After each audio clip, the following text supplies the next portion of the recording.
Folks, Season 5 is upon us. And now that we're back to doing a normal draft and stuff, it's about time for us to start doing power rankings again. So, we got 16 coaches this time, as opposed to 14 last time I did these.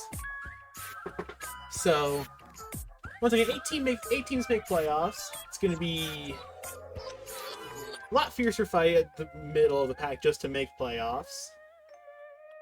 But I believe that there's a lot of good teams here. In fact, I think that about 15 of these teams have a very good shot at least making playoffs. And of course, once you make playoffs, anything can happen. We're going from worst to best. And I said 15 because there's one team that is just absolute dog water. It's mine. I may or may not have gone a bit too far here. I flew too close to the sun. I'm like Icarus. I'm going to fall to my death in a horrible accident. But in case you haven't noticed, every single Pokemon on this team is designed to utilize Sun. Slight problem, that all comes from Torkoal. So Torkoal is going to have to take several hits. It's probably not supposed to. Celesteela is my only source of defense. So, always a fun time. There's a lot of offensive firepower here. A good fairy type or ground type does just fuck me over completely. I flew way too close to the sun. My only source of removal is Lilligant or Torkoal. My only source of hazards is Torkoal. No real defensive pivots. My low tiers are wholly outclassed by my top tiers in almost every way. Webs is mildly unnecessary for a team that's running this fast. This feels like really more of a thought experiment of like, what if we built a team with just all sun mechanics and nothing else? No counterplay. If I lose a weather war, I am doomed. If Torkoal dies at any point, I am doomed. So yeah, you guys can all have fun trying to compete while I try to figure out what the fuck makes this team click. But now we move on to teams that are like actually functional. Number 15 is Pongo. To be honest, the biggest saving grace for this team is Sinjino. I know it's like a 5-pointer, but like we completely forgot that it could Terra, Loaded Dice, Tidy Up, Technician, Tail Slap, and just threaten anything that isn't like immune to it. Or have like a stupid high defense and resist. The pivoting options here are very good, actually, as well. You've got Swampert, Scizor, Ogerpon gets U-turn. Pretty sure Slowking gets teleport, or it has Chilly Reception, I think. Either one. Both of them are good.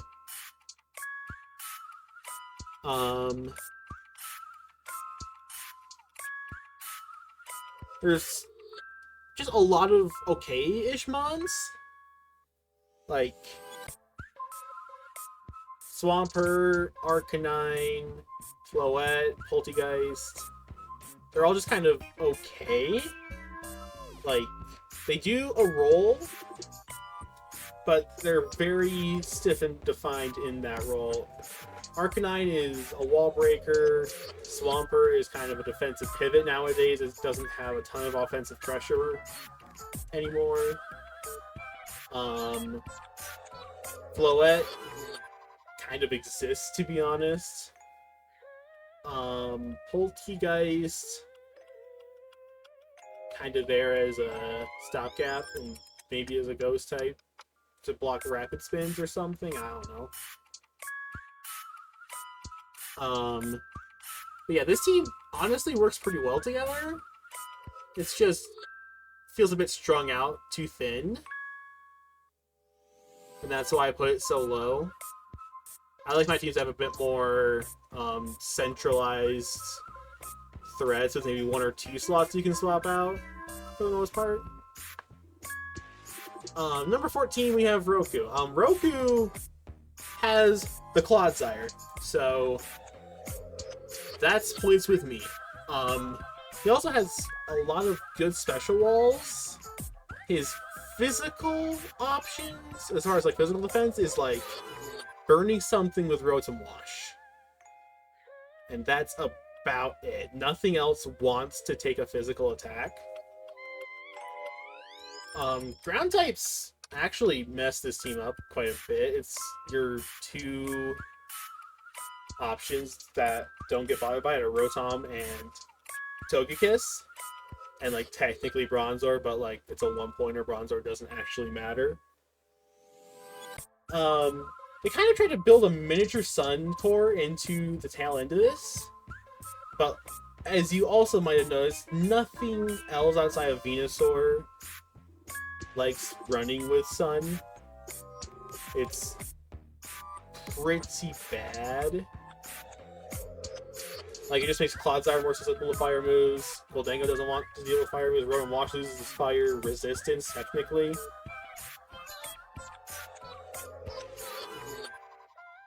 And Poleon loses his fire neutrality. It's a whole thing.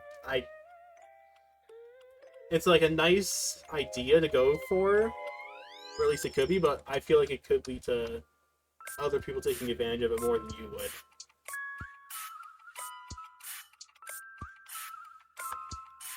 Number 13 is Frostfur, a fellow member of mine in Broke Gang. She went nasty defensive. Like, Skeledirge, Corviknight, Toxapex, Zapdos, Screamtail, Tangrowth. The 6 of those... Like, if this was a bring all 11 to every single fight type league, this would be the most unbreakable team imaginable. The problem is you have to exert offensive pressure, which means you have to get rid of at least one of those in order to bring Mawile or Zygarde. Also, this team lacks a lot of speed. Spidops is going to be helpful with that. But also, this team is passive enough that they'll have enough opportunities to get rid of the webs.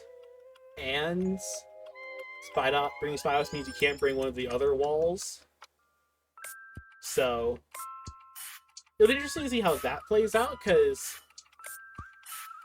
theoretically, just a lot of slow games where both sides are just trying to make progress, and of the 2 sides, Frostfur is more likely than not going to be able to make progress in a slower game.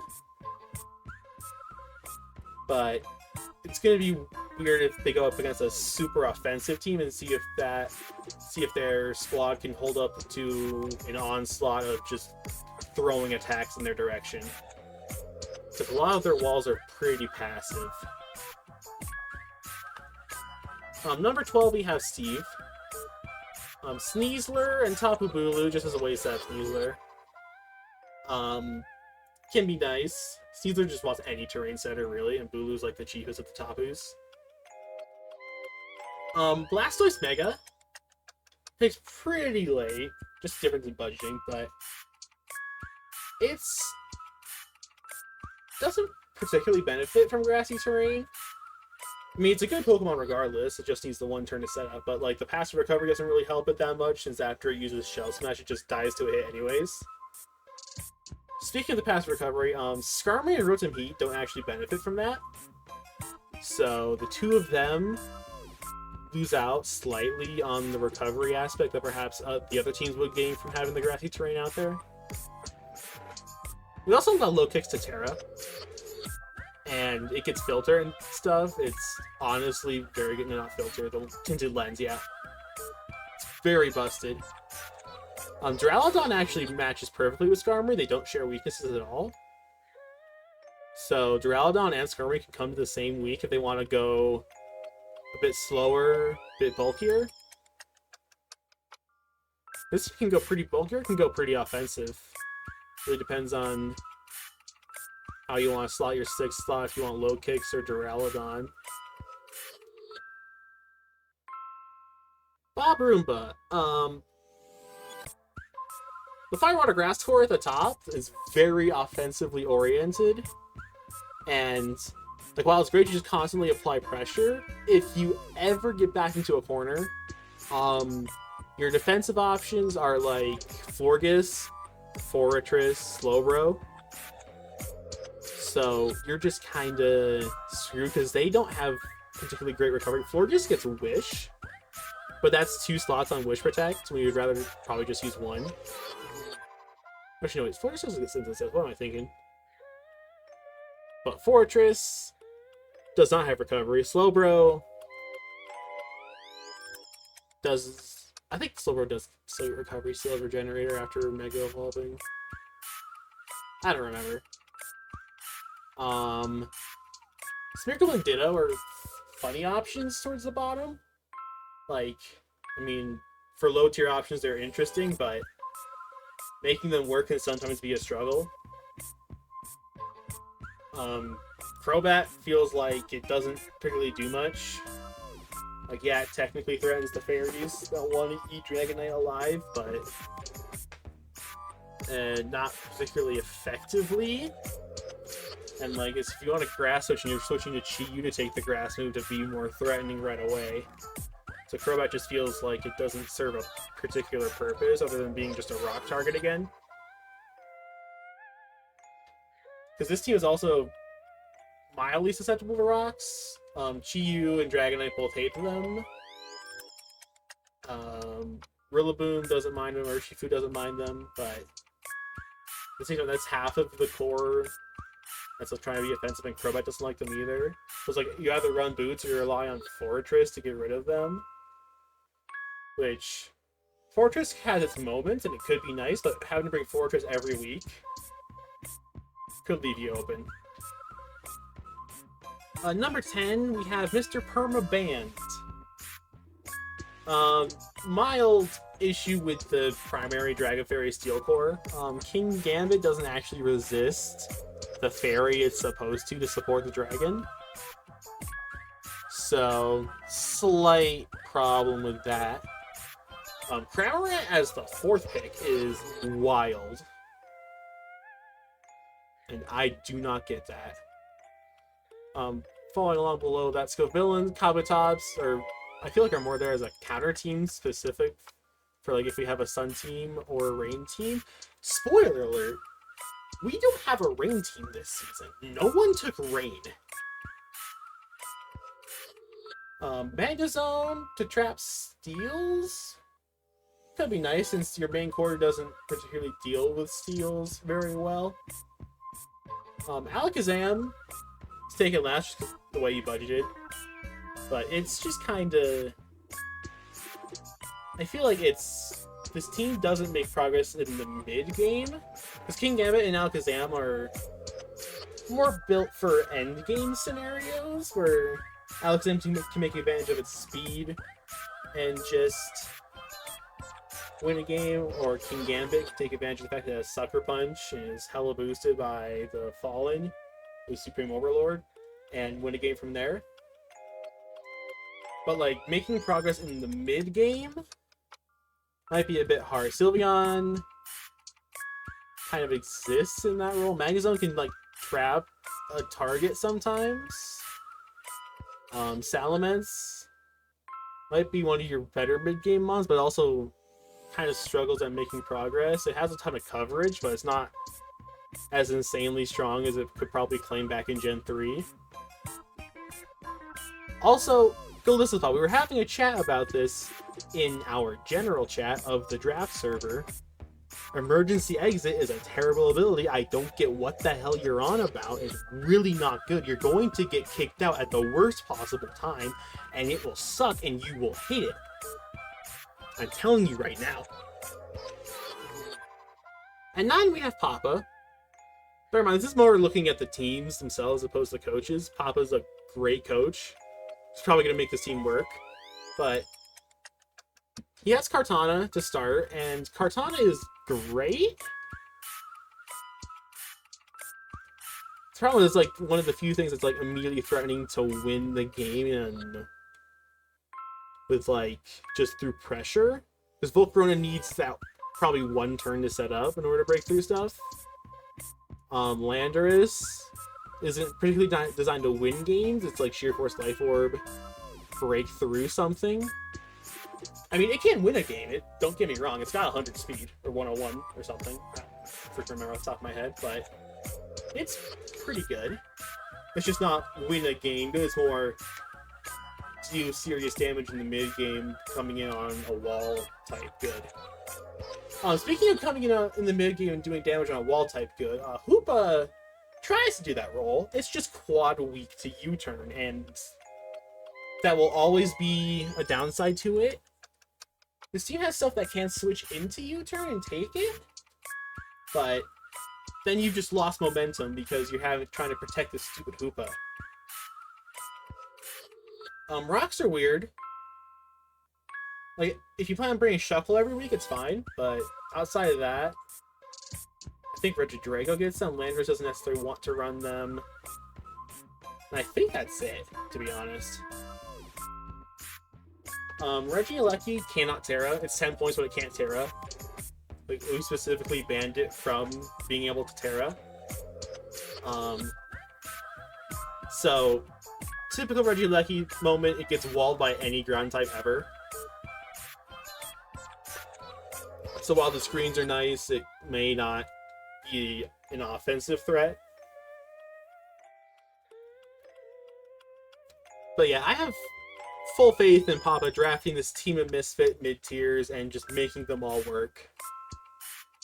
Porygon 2 with Trace. Aloma Bowl, I will maintain, is an absolutely elite Pokemon. I mean, Wish passing with Regenerator, so both sides recover HP, is amazing. But yeah, I expect to see Papa towards the top, and he has like a mid-tier team to me, which means that by pure coaching skill, he'll bring it up higher. Whether he'll be able to win remains to be seen. He hasn't actually won a season of ODL, which is surprising to me. I would have thought he won one by now, but no. Moving on to the top half, we have Mr. Downtown. There's two methods of snow, actually, for Baxcalibur. Slowking has the chilly reception, and then Ninetales, obviously. This team used to have Annihilate in that slot where Greninja is, which I think served this team better because Annihilate could take advantage of Rage Fist bulk up, and having the Aurora Veil to be able to take more hits to build up more power for that. Honestly, great. Greninja also kind of benefits a little bit. Like, it's kind of frail and that might allow it to survive a particular hit. But it also provides a lot of immediate speed that this team just kind of didn't have. Like, it has Electro, but like, you're not using Electro for offensive purposes. I'm sorry, Electrode fans, it's just not good as an offensive Pokemon anymore. And like, Baxcalibur and Sharpedo can boost up their speed, but like, if you just have to deal with something right away, having Greninja will be helpful. So I think it was overall a good enough move. I think it would have been interesting to see just how Annihilate would have worked. Oh yeah, also 2 speed boosters. Way to go. Indeedee feels very out of place here. Like, it's not particularly providing anything. Psychic Terrain preventing priority is like kind of nice when you have so many speed boosters. But at the same time, Sharpedo doesn't fear a Sucker Punch, and the other priority moves are weak. Combusken's just baton passing anyways. And Baxcalibur is very bulky, especially in the snow, which it probably will be more often than not.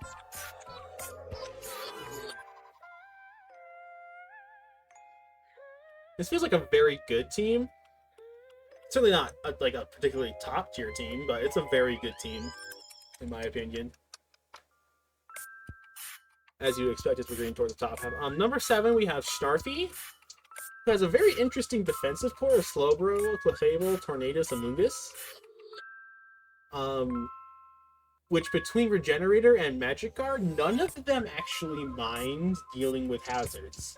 So this is a team that perhaps, more than most others, doesn't have to worry about hazard control quite as much, especially because you don't have any rock weak Pokemon that are particularly offensive, other than Cloyster, who is clicking Shell Smash every turn anyways, if it gets a turn. But like Heatran neutral to rocks, Garchomp resist rocks, like Trio quad resist rocks, Tropius isn't coming, Bastion isn't coming, it doesn't matter. But as far as a defensive core, that's pretty nice. The offensive core, it's a little shallow. Garchomp's always really good. Sword Stance, Scale Shot, you just kind of fuck up everything. Heatran, very good as either kind of an air balloon, slower, maybe trap something with Magma Storm, or it can go Scarf. Scarf Heatran fucks some stuff up if they're not surprised. Sorry that I've kind of ruined your surprise factor, Snarfy, but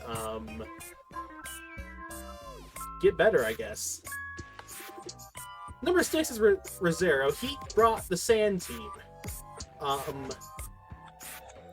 This is only our second full weather team. Because we had the partial Hail Core and partial Sand Core. And then the first weather team, my team, was all the way back in dead last. So what makes this team better? Sand is also just better as a type, to be honest. It doesn't have a lot of mono grounds type beat. But it's not as much as I initially thought. This is also leaning all in on sands, but it has enough type variety to be good enough against other matchups. Armaldo is actually a Swift Swim. That's kind of a counter to rain. Or you can just have Draco Vish just kind of fuck something up by using extremely powerful Vicious Rends. But yeah, everything in this team is immune to Sandstorm damage.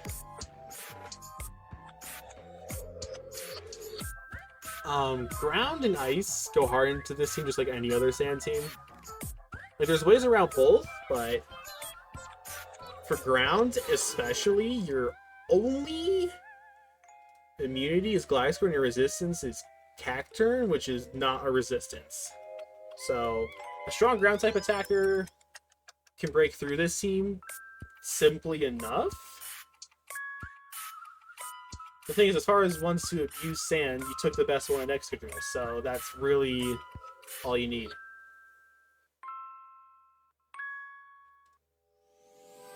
This team's going to be good. It's just limited by weather's natural limitations of if Tyranitar and Hippowdon ever go down, it's going to be hard to get the team to function normally. That and also stacking so many of the same types just tends to leave you with natural weaknesses that you're just going to have to make deal with.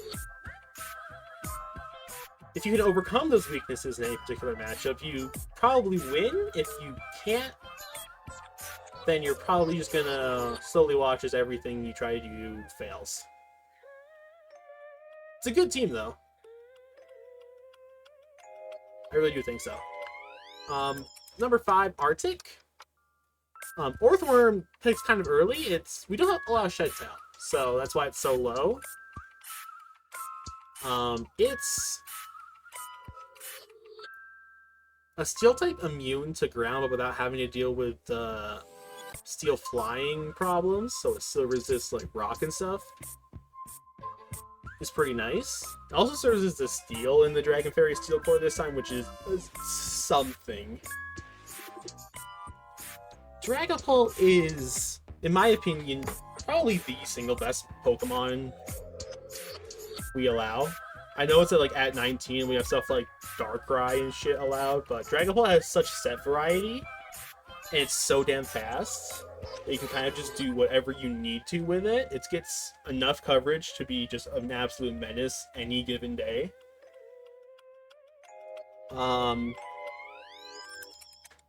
Let's see. Defensive options are like Orthworm Mandibuzz, and that's like really it. Type of thing you can take a hit, but it's not designed to be defensive. It's more bulky to nuke back. Hmm. Picking Mamoswine is actually kind of huge here, not necessarily because Mamoswine's a great Pokemon, but it is. Mamoswine is a great Pokemon. But it's also like one of the few Pokemon that can just threaten Dragapult outright with Ice Shard. So that leaves the only other option for that particular avenue being Weavile, which I don't think anybody took. So Dragapult really only has to worry about Sucker Punches as far as being outsped by stuff. And Scarfers, but like that's a given. Roserade and Crustle are the two hazard setters. Roserade is a bit frailer, but like can threaten stuff offensively. Whereas Crustle's a lot more defensive and just kind of sets hazards and dies. Which, depending on the matchup, that could be great. But other times it could just be a waste of a slot. Rotom Fan is interesting in that it's just an interesting Pokemon in general.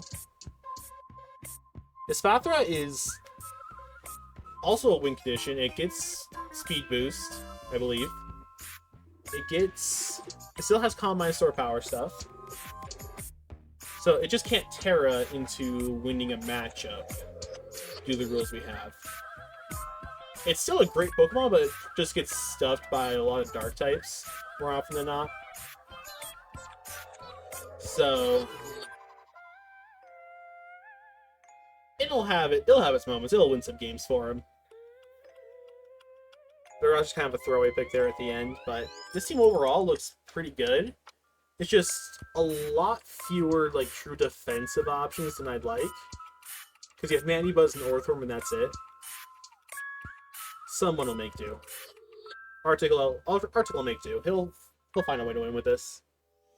I truly believe it. Fourth we have is Winterborn. First off, look at those top four. Valiant, Latios, Meowscarada, Vikavolt. Those first three are three of the fastest Pokemon we have. Between Valiant's booster energy sets, Latios running a Scarf, and Meowscarada just naturally being stupid fast. And then you pair that with webs, so the Scarfers can't get to them. If webs get left up, this team might just run over people. And like, they're still plenty fast even without webs. Let's not get it twisted. Winter is running it back with Petron and Mega Manette, who he's tried to use several times. He's made Mega Manette work, because he's excellent with the mind games and stuff like that with it. But Petron, he kind of failed to make it work last time he had it in Season 3. So we'll see how this works this season. Vaporeon's also incredibly important because it's like the best source of reliable recovery in Wish. Because Registeel, Donphan, Petron all don't get healing of their own. So they are going to have to rely on Vaporeon passing a Wish to them, which may or may not work well. Really, this team feels like it has a hyper offensive mode with Webs plus those top three, and then Mega Banat for the mid-game mind games. Really solid team overall. I enjoy this. Well, I had Iron Balance and Latios last season, so... Well, Season 3. Last time we had a draft. But it's really good, I think. This team just... If it can get working on all cylinders, it can probably beat any team we have. The problem is that Vikavolt may be a little bit suspect. Petron with Winter didn't make it work at all last time. We'll see if he can make it work again this time. I think he wound up tearing Registeel as a Terra Captain. I think he chose Vikavolt over it. So... ignore that point on the list. On to number 3. We have Andrew. A new coach from last season. Start off with Darkrai. Darkrai is a very good Pokemon who can just win almost any game on the spot, if given the right chance. Problem is that getting Darkrai that chance can sometimes be a bit troublesome given how frail it can be. So if something happens to live, it's a little suspect. Mega Gallade can function. I don't necessarily think it's worth 16 points anymore, to be honest, but it's pretty good. Moltres, Rotom, Blastoise, and Fire Water Grass Core. You're relying a lot on one of those three to be your hazard removal.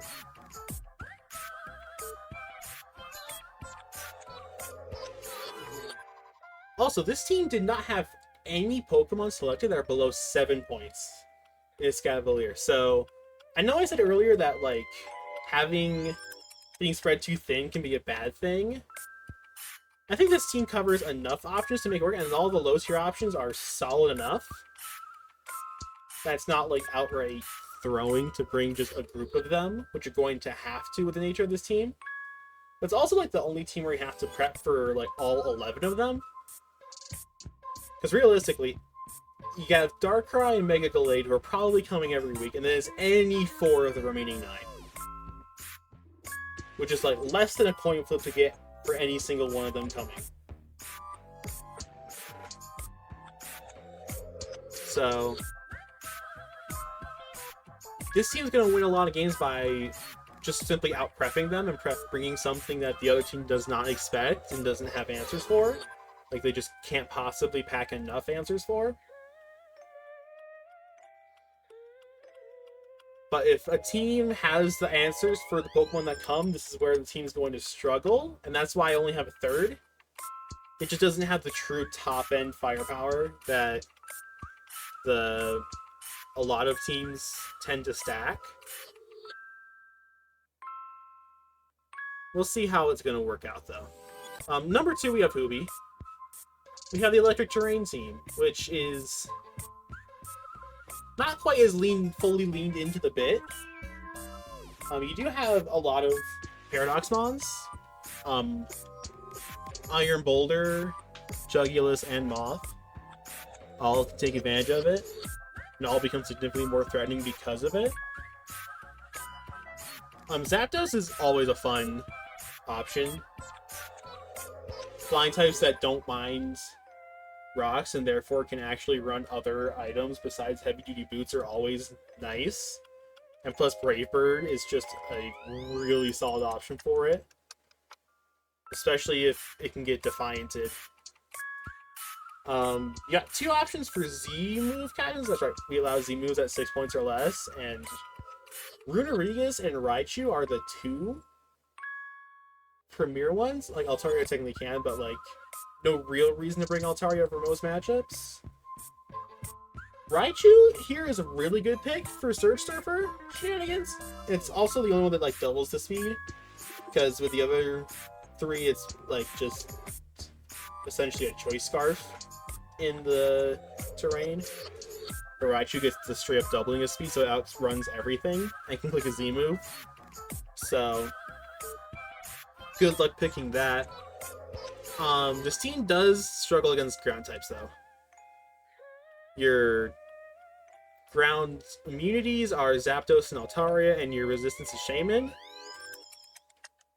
And, like, Zapdos is pretty good at that role, but you'll still want to risk switching in Zapdos if they don't click the ground move, because Zapdos isn't necessarily bulky by any means.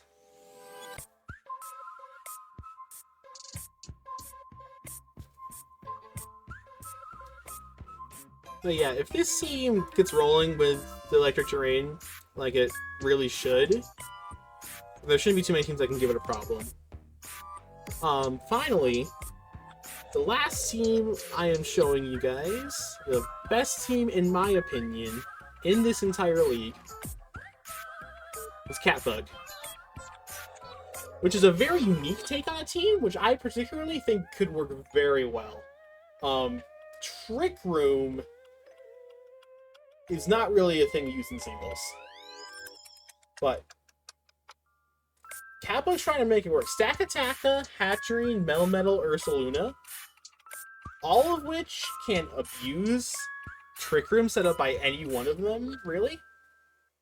Well, I think it's just stack attack and headering they actually get it, but you get the point. All four of them can like truly take advantage of it. Dondozo appreciates being faster than most of its checks. Electrode for screens helps getting up Trick Room. Talonflame has priority. Serena stops priority.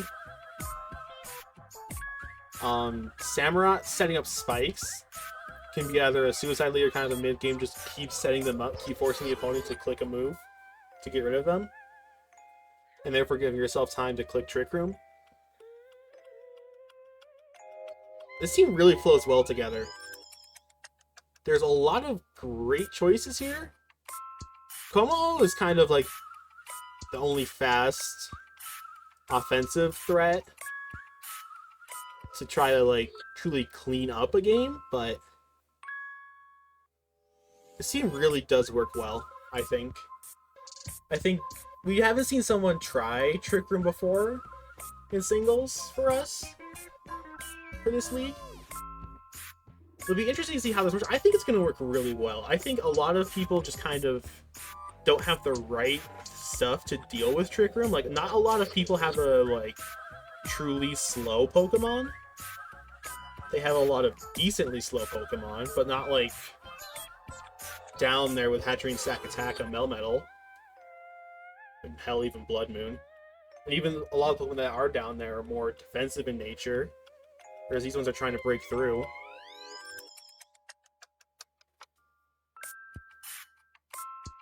And plus, you can also mind game them into making Pokemon so slow that you can actually outspeed them with stuff like Blood Moon if they're going too hard in Trick Room. There's a lot of mind games that can be played with this team. And that's why I truly think that Catbug is going to absolutely win this league. It's very hard to prep for, and it's just all in all a very great team with a lot of great Pokemon on it, a lot of great synergies. And yeah, that's why I do believe that Catbug is going to win Season 5. It's really as simple as that. Don't mind that thing in the bottom right. It does not matter at all.